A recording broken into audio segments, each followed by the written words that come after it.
শোনা যাচ্ছে এবার নাকি বিয়ের পিঁড়িতে বসতে চলেছেন আরবাজের ভাই। তবে কি অবশেষে আইবুড়ো নাম ঘুষতে চলল সালমানের? বলিউডে বিয়ে মানেই মেগা ইভেন্ট।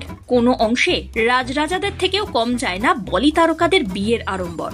কখনো ডেস্টিনেশন ওয়েডিং, আবার কখনো উদয়পুর প্যালেসের মতো রাজকীয় ঢঙে বিয়ের আসর বসে বলি তারকাদের।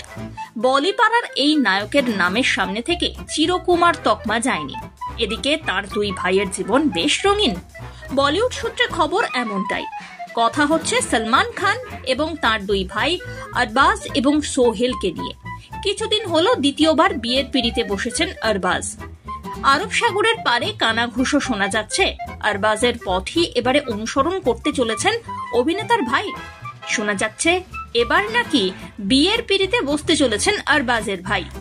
তবে কি অবশেষে আইবুড়ো নাম ঘুষতে চলল সালমানের? না, তা মোটেই নয়।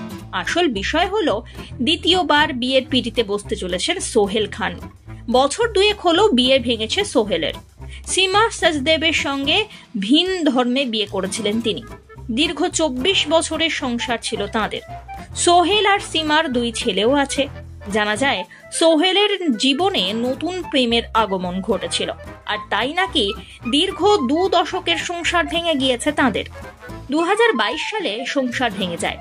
এরপরে নতুন গুঞ্জন, এক সুন্দরীর সঙ্গে লেন্সবন্দি হয়েছেন সোহেল, আর তারপর থেকেই শুরু হয়েছে নয়া জল্পনা।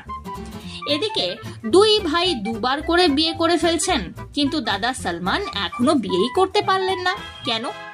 অনেকের মনেই আসছে এমন অনেক প্রশ্ন, যদিও এখনো পর্যন্ত খান পরিবারের পক্ষ থেকে আনুষ্ঠানিক বিবৃতি দিয়ে কিছুই জানানো হয়নি।